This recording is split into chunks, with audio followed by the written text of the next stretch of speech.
Hello, we are Nick Tufillaro and Nick Longa-Assante, and today we are going to be presenting hot runner injection molding and comparing it with the conventional plastic injection molding techniques.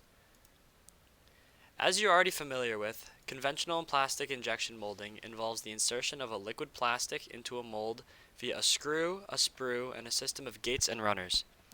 Hot runner injection molding follows the same general process. Liquid plastic is injected into a mold.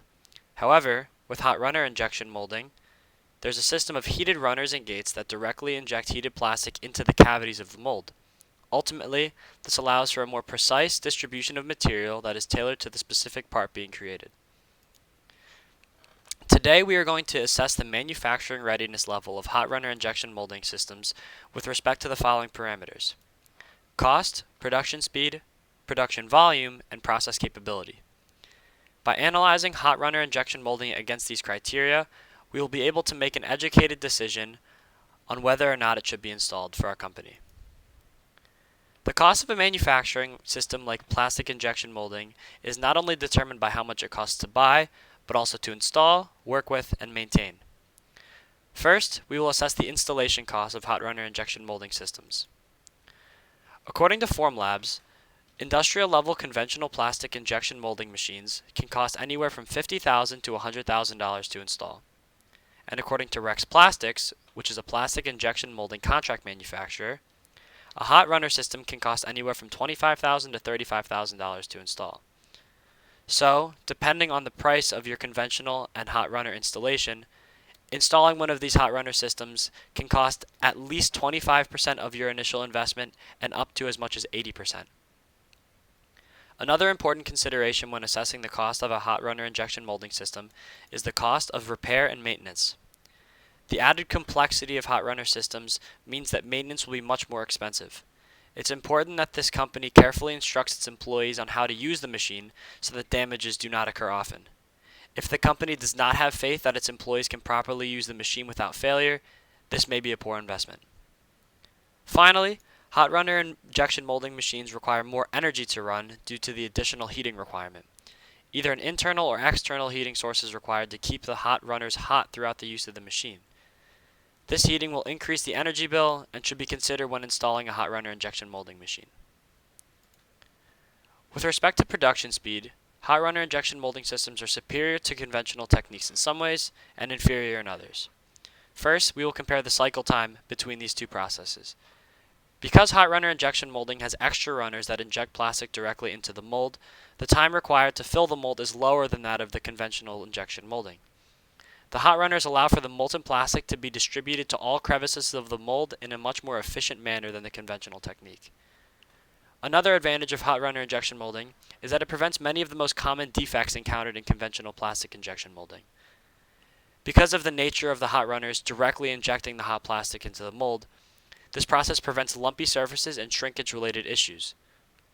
Because these defects are avoided when using hot runners, fewer finishing operations are required to complete the parts, thus more parts can be made in a given amount of time, increasing the production speed. Despite these advantages, however, production speed can be hindered through the excessive time required to repair and maintain the molding systems. These advanced setups are much more complicated and intricate than traditional injection molding machines, so repair and maintenance will take much more time and cost much more money. So issues with hot runner machines will cause a much more significant delay in production than similar errors on a conventional machine.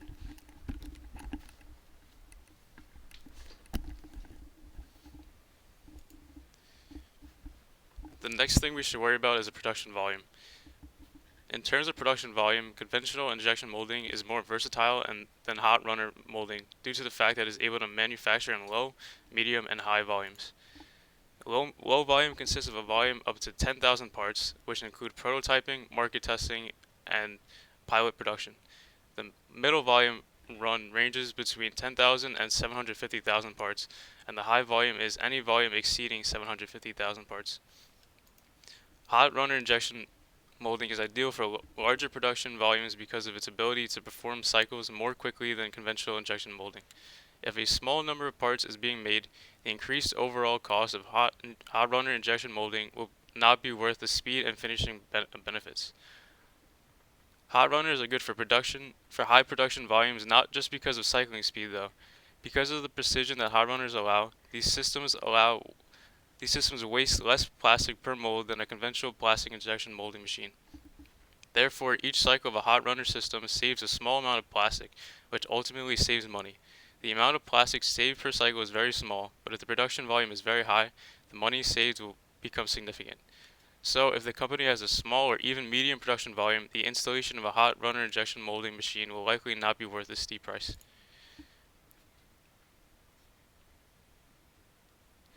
For process capability, based on what you are trying to manufacture, one of these processes may be more desirable over the other. Plastic injection, according to IEN.com, is a preferred method when you want versatility in your molds. Because of the complex nature of hot runner injection molding machines, changing the mold design on one of these machines would also require redesign of the hot runner system.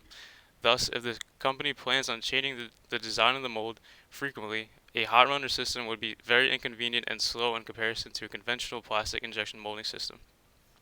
One of the biggest issues with conventional injection molding is the effect of uneven shrinkage in the mold. This occurs often with large parts with various complicated geometries. Hot runners are designed for specific molds to combat this issue. The hot runners are strategically placed to evenly distribute the liquid plastic and create smooth parts with good dimensional accuracy. Therefore, hot runner injection molding allows for larger and more complex part sizes. As explored before, hot runner injection molding wastes less plastic, results in less defects, and allows for a high level of dimensional accuracy. So, hot runner systems will be the ideal manufacturing choice for products that demand a smooth, good-looking finish, such as phone cases. Plastic injection molding is the ideal choice for products in which the surface finish is less important, such as automotive components.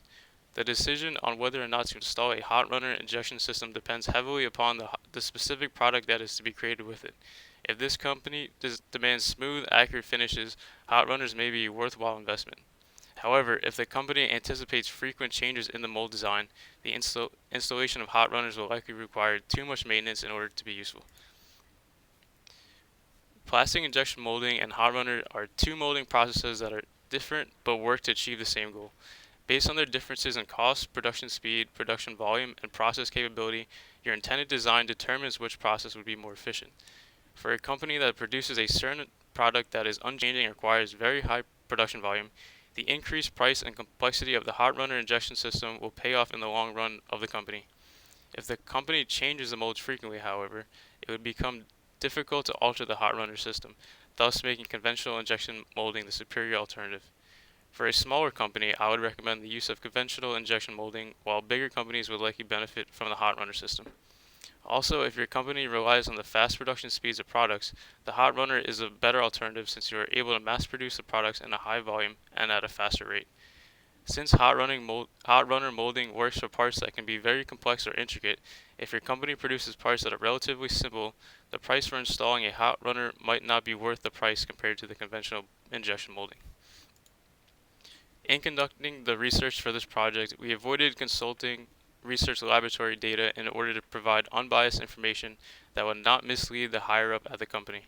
Instead, we strive to find our information from real-world production settings that would provide more relevant intel for our company.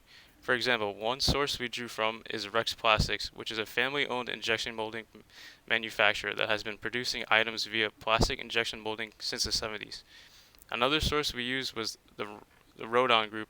Unlike the relatively small Rex Plastics, the Rodon Group is a high-volume global company that serves many different industries. By drawing from different types of companies with unique clientele, we aim to create a recommendation free of bias that contains all relevant information from our company.